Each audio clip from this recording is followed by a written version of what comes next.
राकेश और काजल एक ही कॉलेज में पढ़ते हैं। दोनों में अच्छी दोस्ती हो जाती है। फिर दोनों एक दूसरे को पसंद करने लग जाते हैं। दोनों कुछ ही समय बाद अपने अपने घर में अपने रिश्ते के बारे में बता देते हैं। काजल के घर वाले उनकी शादी के लिए मान जाते हैं, लेकिन राकेश की माँ इस शादी के लिए नहीं मानती। वो सिर्फ राकेश की खुशी के लिए काजल से उसकी शादी करवा रही होती है। और ये बात राकेश काजल को बता देता है कि उसकी माँ इस रिश्ते से खुश नहीं है। वो बस उसकी खुशी के लिए ही शादी के लिए हाँ कर रही है और शादी के बाद तुमको माँ का दिल जीतना होगा। फिर काजल भी कहती है कि तुम चिंता ना करो, जब मैं घर आऊंगी तो सभी का दिल जीत लूंगी, माँ जी का दिल भी मैं जीत लूंगी। काजल को बताता है कि उसकी माँ शुरू से ही थोड़ा सख्त स्वभाव की है, इसलिए हो सकता है कि उनका दिल जीतने में उसे थोड़ा समय लगे। फिर कुछ समय बाद दोनों की शादी हो जाती है। काजल अपने ससुराल में आके बहुत खुश होती है और फिर शादी के अगले दिन राकेश की माँ किचन में खाना बना रही होती है। काजल भी पास में ही बैठी होती है। इतने में जब राकेश आता है और देखता है कि काजल चुपचाप बैठी है और माँ खाना बना रही है, तो उसको अच्छा नहीं लगता। उसे बहुत गुस्सा आता है और वो काजल पर बरस पड़ता है कि तुम यहाँ आराम से बैठी हो और माँ खाना बना रही है। तुम में इतने भी संस्कार नहीं है कि सास खाना बना रही है और तुम बैठी हो। ये सुनकर काजल का दिल टूट जाता है। उसकी आंखों में आंसू आ जाते हैं। उसको बहुत बुरा लगता है। अपने आंसू पोंछते हुए काजल राकेश से कहती है, उसे पता है कि उसको अब घर की जिम्मेदारी निभानी है, लेकिन शादी के बाद ऐसे ही कोई काम नहीं किया जाता। उसके लिए कुछ रस्में होती हैं, बस इसीलिए वो काम नहीं कर रही थी। लेकिन राकेश कुछ भी नहीं सुनता, वहाँ से गुस्से में चला जाता है। काजल भी रोते हुए अपने कमरे में चली जाती है। फिर वहाँ बैठकर सोचने लगती है कि उससे आखिर ऐसी क्या गलती हुई जो राकेश उस पर ऐसे गुस्सा हुआ। फिर अपने आंसू पोंछते हुए वो खुद को ही समझाती है कि अब उसका घर यही है, उसे सभी का दिल जीतना है, ऐसे कमजोर नहीं पड़ना। फिर वो अपनी सासू माँ के पास जाती है और पूछने लगती है कि आज खाने में क्या बनाना है। वो फटाफट सब कुछ बना देगी। तो सासू माँ कहती है कि अकेले तुम इतने लोगों का खाना कैसे बनाओगी, पूनम खाना बना लेगी, तुम बस उसकी मदद कर दो। तो काजल कहती है, नहीं नहीं माँ जी, मेरे होते हुए जेठानी जी खाना क्यों बनाएंगी, मैं ही सारा खाना बना लूंगी। और वो किचन में जाती है, खुद ही सारा खाना बनाने लगती है। सासू माँ के कहने पर भी काजल किसी की मदद लिए बिना ही सारा खाना अकेले बनाती है। सारा खाना बनाते बनाते और घर के सभी काम निपटाते निपटाते रात के 12 बज जाते हैं। और फिर अगले दिन काजल सुबह 5 बजे उठ जाती है। वो फिर अपनी जेठानी के पास जाती है और पूछती है कि जेठानी जी, आज आप लोग नाश्ते में क्या लेंगे, आप बता दे, मैं बना दूंगी। जेठानी भी काजल से यही कहती है कि अभी तो तुम्हारी नई नई शादी हुई है, तुम कहीं जाओ और घूमो, ये सब काम मैं देख लूंगी। लेकिन काजल नहीं मानती और वो घर के कामों में फिर से लग जाती है। ऐसे ही करते करते दिन बीतने लगते हैं। काजल हर समय सभी के आगे पीछे घूमती रहती, तेवर के नखरे अलग से उठाती, बच्चों के लिए स्पेशल खाना बनाती और सास ससुर को तो वो पानी का गिलास भी उठाने नहीं देती। काजल सारा सारा दिन घर के काम किया करती, जिसकी वजह से वो राकेश को समय नहीं दे पा रही थी और दोनों के बीच में झगड़े होने लगे थे। ये सब कुछ सासू माँ देख लेती हैं और वो काजल को अपने कमरे में बुलाती है और कहती है, काजल काजल बेटा, क्या बात है, राकेश तुमसे कुछ खींचा खींचा सा रहता है।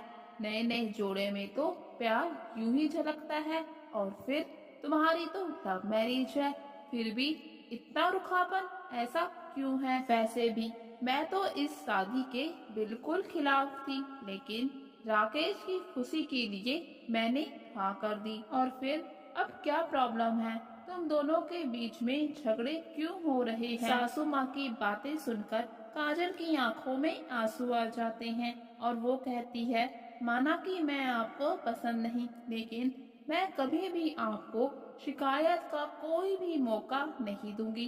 तो सासू माँ कहती है, ऐसा तुमसे किसने कहा कि तुम मुझे पसंद नहीं? तुम तो बहुत प्यारी हो, यहाँ आते ही हम सब की खिदमत में लग गई। तुमसे प्यारी बहू तो मैं खुद भी ढूंढकर नहीं ला सकती थी। मुझे तो बस अलग जाति में शादी करने से थोड़ा सा संकोच हो रहा था। तुम तो बहुत प्यारी हो, लेकिन ये राकेश को क्या हुआ? वो ऐसे उखड़ा उखड़ा क्यों रहता है? तो इस पर काजल कहती है, क्योंकि मैं उन्हें पहले की तरह समय नहीं दे पाती, इसलिए उन्हें लगता है कि अब मैं उनका ध्यान नहीं रखती। तो इस पर सासू माँ कहती हैं, देखो काजल बेटा, मैं और तुम्हारे ससुर जी 4 धाम की यात्रा में जा रहे हैं, लेकिन जाने से पहले मैं तुम्हें जिंदगी के कुछ सीख देना चाहती हूँ। इसे तुम अपने गृह प्रवेश का तोहफा समझ लेना। सबसे पहले तो काजल, तुम इस घर की बहू हो, कोई सुपर वुमेन नहीं हो। बिना किसी से कोई भी मदद लिए अकेले घर के सारे काम करने से कोई भी तुम्हें बहादुरी का मेडल नहीं मिलने वाला, और ना ही कभी परफेक्ट बहू होने का टाइटल मिलेगा, क्योंकि परफेक्ट बहू कोई हो ही नहीं सकती। हमेशा कोई ना कोई गलती निकाल ही दी जाती है। काजल, मैं तुम्हारी भावना समझती हूँ, लेकिन अगर सब कुछ अकेले ही लेके चलोगी तो थक जाओगी और वहीं से रिश्तों में खटास आने लगेगी। अगर दीदी या भाभी तुम्हारी किसी काम में मदद करती हैं, तो मदद लेने से कभी भी मना मत करो। मदद लेना कोई बुरी बात नहीं है।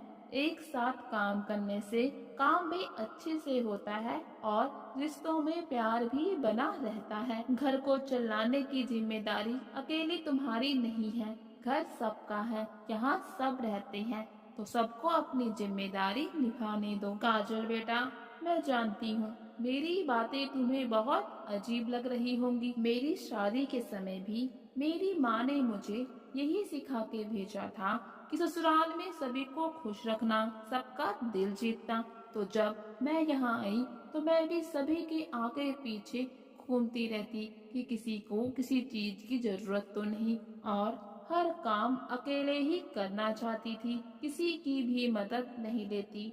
ऐसा करने से धीरे धीरे भी सभी ने मदद के लिए पूछना बंद कर दिया।